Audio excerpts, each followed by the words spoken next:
Hello everyone, welcome to Chef Crown. Today we'll cover mushroom and spinach lasagna. Craving a cozy vegetarian twist on classic lasagna? This creamy mushroom and spinach version is insanely delicious and easier to make than you think. Let's get cooking. Gather your ingredients: lasagna noodles, fresh spinach, mushrooms, ricotta, marinara, and 3 cheeses. Pro tip: sauté mushrooms until golden for maximum flavor. Start by sautéing onions, garlic, and mushrooms until golden. Add spinach until wilted. Season with salt and pepper. Boil your noodles but don't overcook, they'll finish in the oven. Combine ricotta, egg, and seasoning for that creamy layer.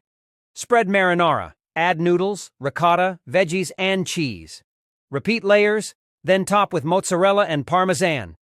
Bake covered for 25 minutes, then uncovered for 15 until golden. Let it rest. This keeps the layers intact.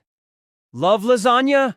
We've got 20 insanely delicious recipes you have to try. From classic to creative, click the link below to explore. Look at those layers, creamy, savory, and packed with veggies. Perfect for weeknights or impressing guests. Want more lasagna magic? Grab our 20 best recipes, from classic to creative. Click the link now and start cooking.